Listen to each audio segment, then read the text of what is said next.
Meus amigos, vivemos em uma civilização profundamente marcada pelo ruído. Há um vozerio por toda parte.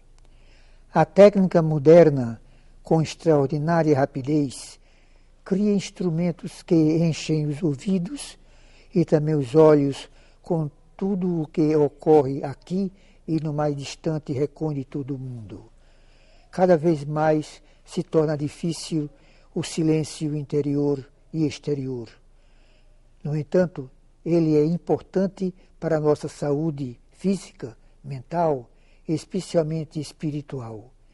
Muitos sentem a necessidade de superar essa escravizante estrutura de nossa sociedade moderna. Buscam um ambiente de calma para unir-se a Deus, ou mesmo para refletir sobre sua vida e os problemas cotidianos. Na parte religiosa, a Igreja deve preservar nos templos, de modo permanente, um clima de tranquilidade. São oásis mais valiosos hoje, quando a movimentação nas ruas e até nos lares é massificante. Durante o culto, os cânticos, leituras e aclamações indispensáveis para fortificar uma convivência realmente comunitária não excluem os momentos de meditação. Em um e outro caso, a casa de Deus deve oferecer ao coração agitado a oportunidade de usufruir um intenso contato com o divino. Sem recolhimento, frequentes e profundos, é impensável a sobrevivência e o progresso de uma vida cristã coerente e dinâmica num mundo que frequentemente repele a mensagem decorrente do Evangelho. Santo Ambrósio, ao tratar desse assunto em sua época, no século IV, que poderíamos chamá-la de absolutamente silenciosa em comparação com os nossos dias, chega a afirmar: o diabo busca o barulho, Cristo o silenciou. Assim, quer dizer hoje do ruído nas cerimônias litúrgicas? Certamente, os elevados decibéis são um aferidor dos obstáculos do encontro do homem consigo mesmo e Deus. Recordo os falsos profetas que gritavam sem serem ouvidos e que Elias ironicamente estimulava: gritai com mais força, ele é Deus, mas certamente estará dormindo. Primeira do Livro dos Reis. No extremo de um imobilismo, fruto do individualismo, passa-se para o outro igualmente condenável. Neste, a estridência dos sons dos instrumentos que enervam não eleva a Deus o coração do fiel. E os promotores muitas vezes não são advertidos, pois se apresentam como um falso salvo-conduto de observantes das orientações conciliares. Não me refiro à missa para jovens, mas simplesmente ao bom senso.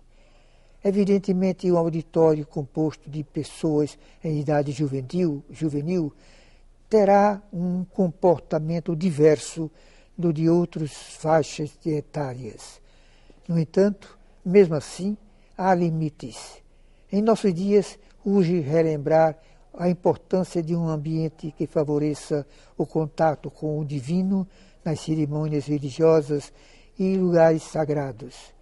Não como fim, mas como meio válido de fecundo encontro com Deus ou manifestação de respeito à casa do Senhor. O Concílio Vaticano II, na Constituição Sacrosanctum Concilium sobre a Sagrada Liturgia, no número 30, ao tratar das normas que derivam da natureza hierárquica e comunitária da liturgia, conclui: a seu tempo seja guardado o sagrado silêncio. A justa ênfase na prática da renovação conciliar facilmente levou a exageros na comunicação entre os fiéis, quer nos atos oficiais, quer em outros momentos da Igreja. e isso às custas do ambiente convidativo à prece, inclusive pessoal, que deve reinar nos lugares santos, mesmo quando não há celebrações. Meus amigos, nos documentos posteriores ao concílio, verificamos uma revalorização do silêncio, ao menos em certas circunstâncias, como indica a Instrução Geral do Missal Romano, de 3 de abril de 1969. Oportunamente e como parte da celebração, deve-se observar o silêncio sagrado. A Escritura nos proporciona poderosa argumentação em favor de um grande esforço para restabelecer em nossas igrejas um clima de paz, em suma, de oração. Podemos constatar o significativo encontro de Elias com o Senhor no Monte Horebe.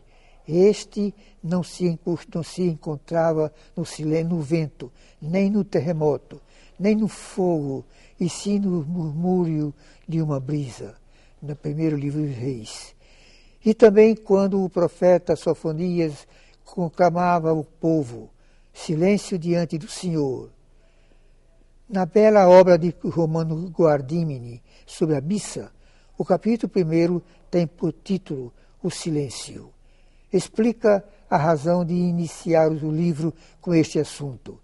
Este livro trata da liturgia. Ora, se me perguntassem onde começa a liturgia, começa a vida litúrgica, responderia com o aprendizado do silêncio.